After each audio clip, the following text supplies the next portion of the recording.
Hello. Hi! What are we talking about today? Today we are going to bring to you a couple of the tools that we use to make sure that our conflict is as connected as possible. Yeah, like staying connected in the midst of ouchy, bitey stuff coming up when we're talking. Yeah. Yeah. Yeah. Grr. Arr. Grr. Sorry. Connected-ish conflict. So what have we had? Basically, a real life thing that happened today, a few hours ago. That, had it happened a couple of years ago, would have sent us into total meltdown.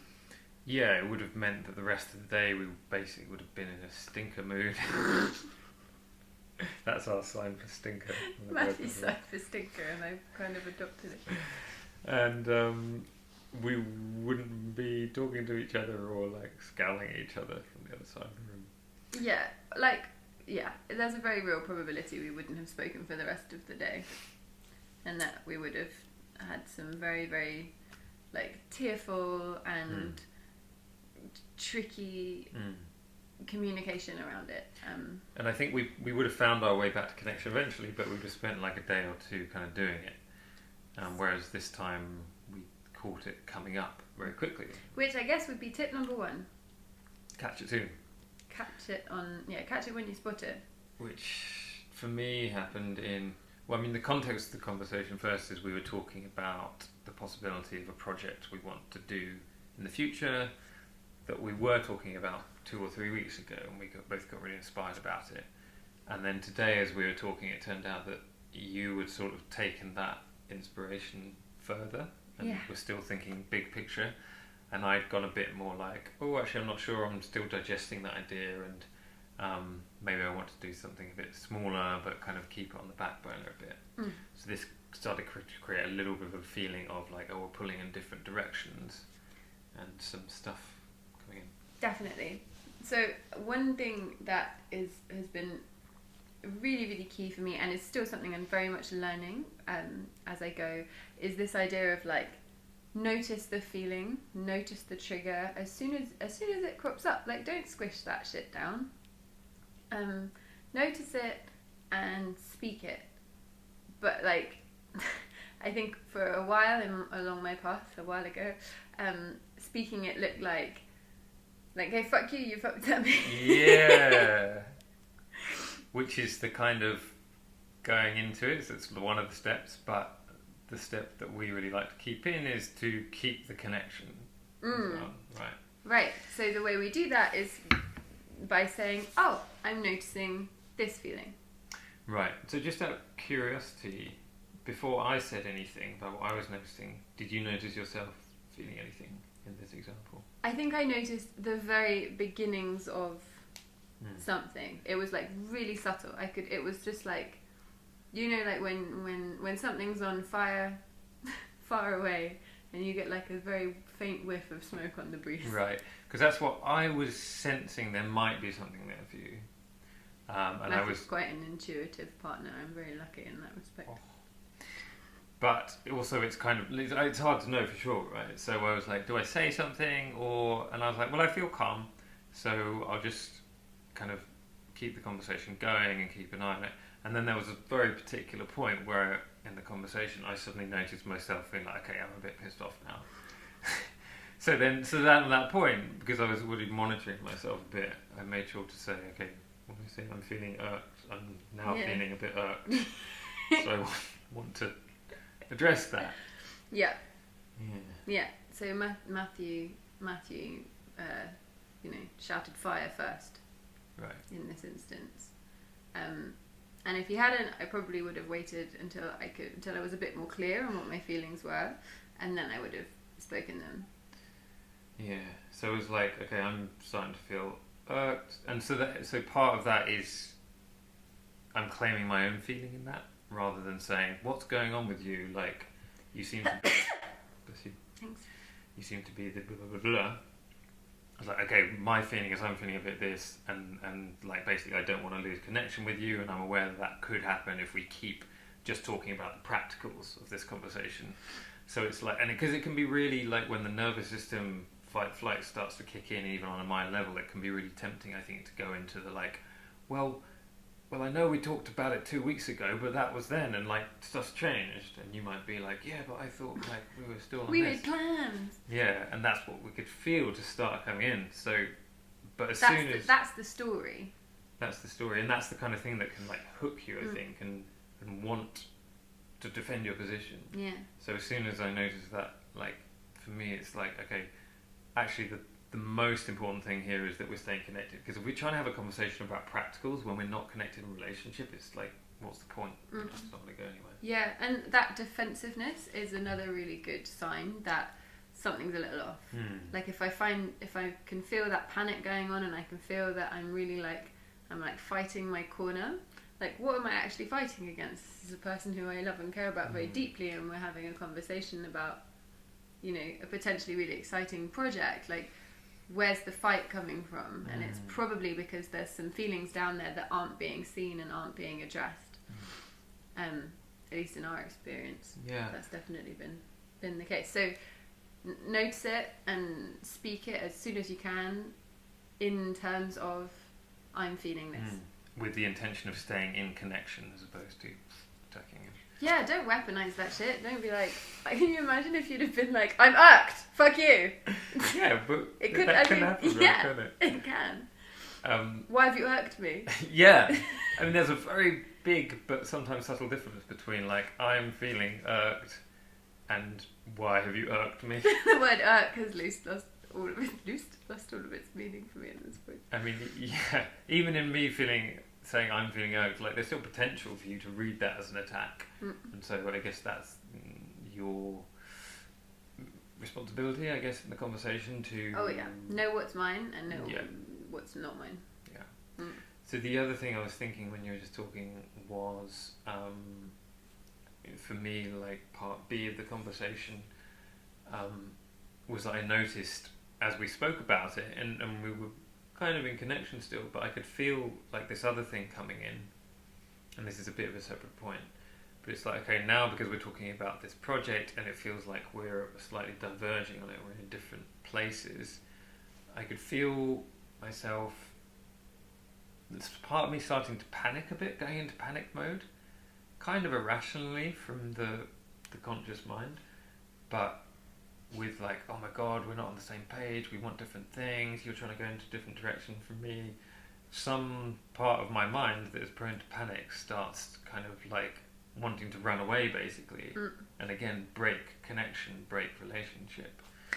Yeah, I mean, it's very possible that this is quite a specific thing and that it doesn't happen to everyone, but it's certainly our experience that kind of any hint of conflict can feel like the end of the world, must batten down the hatches and protect myself.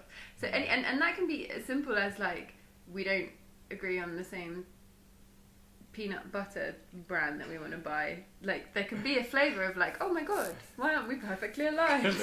So, well, I'm just like, I you know, that's maybe a dumb example, but like, if you know, there can be small things. I thought you were going to say politics, and that made me think about politics. Oh, that does come up for us. Another video. Yeah, and it can, but it can do the same thing, right? Can't it? Like, oh, we don't agree on this one thing, therefore, oh shit, got to get the hell out of here.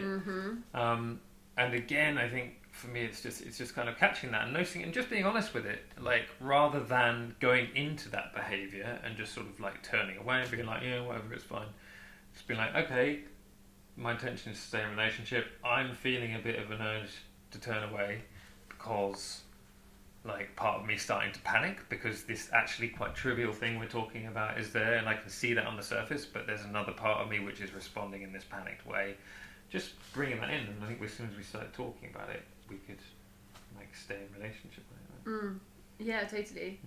And the magical thing about sharing your experience, whether that's being irked or freaking out or whatever, is it gives your partner permission to share their experience as well. Because as soon as you dropped into this is what I'm feeling, meant that we took a breather, and I was able to catch more of a whiff of that smoke on the breeze, that figurative smoke on the figurative breeze, and be like, I'm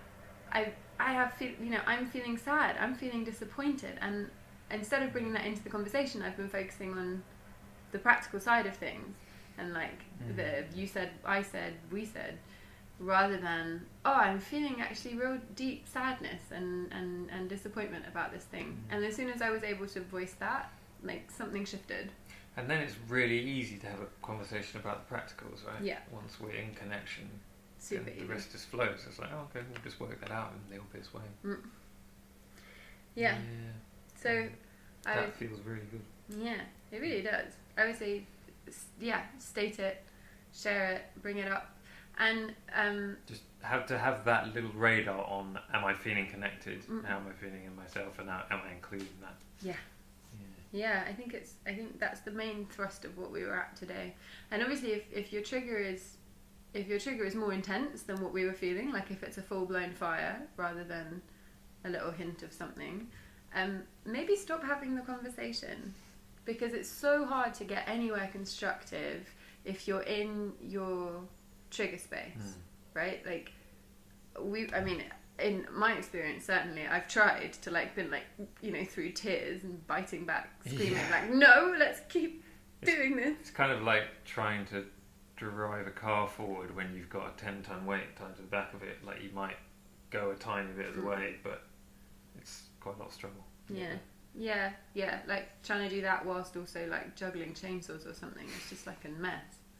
Through the sunroof. So yeah, if you're in deep trigger, maybe just focus on what you're feeling and sharing what you're feeling, or taking a break. Taking a break. Oh my gosh, practicing the pause. You know what I mean? Like all aspects of life. You have some good captions. Thank you, I think. Practicing the pause. It's killer. It's a real... Yeah, totally. I would say so. Yeah, it's a really simple thing, but so helpful. Just like, let's take a bit of space. Yeah. Sometimes hard to do when the kind of claws are in and like digging in, but... And if your specific thing is being abandoned or like your partner running away, it can be really hard. So one thing we found to navigate that is to put timer on the pause. Yeah. And then we know we're definitely going to come back and check in like whether it's 5 minutes or 10 minutes or 2 hours. Yeah. And I would say that has like saved our bacon more than once. It's like your words. Thanks.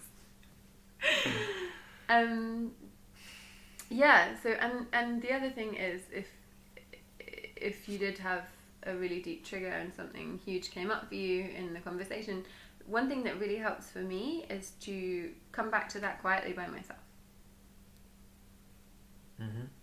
And this is maybe less conflict resolution, but more like what they call in the movement world like prehab, rather than doing conflict rehab and coming back together. It's like the more I'm able to unearth and shine light on and work actively with my trigger and my trauma, the less likely it is that we'll have meltdowns. Right, and then you can come back feeling a little bit more integrated and peaceful and find connection from that place. Yep. Yeah. Which is what it's all about, really. Yeah, because like I'm so happy that now we're here and we can sit here and do this feeling really good, and we can spend the rest of the day like connected together rather than in a huff with each other. So much better. Me too. Yeah. It's really a testament to all of the work that we've done and how far we've come. Yeah, definitely. Yeah, I feel proud of it. Yeah. So it's possible to learn this stuff. That's kind of the point, right? That's why we're doing these videos, in the hope that it might help some other people. Yeah. Who are in similar places. Absolutely. Because we definitely learnt it sometimes the long and hard way by like bashing through it and kind of getting it all wrong, and then a week later being like, oh, we did that, and if we had just done that thing slightly differently, we wouldn't have had to spend the past week like clawing at each other. Absolutely. Yeah. And we've read a bunch and watched a bunch of videos and just educated ourselves as much as we could. Been to workshops, couple sessions. A lot. Yeah, we've sought a lot of help along the way. Like they say, I'm borrowing a bit from Jules Wingfield. She says it takes a village to raise a child, but it also takes a village to support a relationship. And I feel like we've really taken advantage of this global internet and also closer to home community village to support us in our growth as a couple and as individuals. Absolutely. So say what you're feeling. Use your words. and aim for connection. And keep the radar on yeah, for those emotions. yeah. Keep your emotional radar pinging, and practice the pause if you need to. Is what? Is that the pause symbol? No, I was just going 1, 2, 3, 4. Oh, sorry. Okay. Yes, I pause. thought you were doing a mudra for the pause. Practice the pause. And maybe take time on your own to work with and integrate your trigger and your trauma. Great. Thank you very much for joining us. Thank you very much. Let us know what you think. We are hungry for your feedback. Yes, we are ravenous. Devour it as we go to sleep at night. No, but seriously, our aim here is to serve and be of great use to you. So if we haven't hit that nail on the head, let us know. And if we have, let us know. Yeah, it's always nice to know what you guys think. Yeah. Thank you. Thank you. Bye. Bye.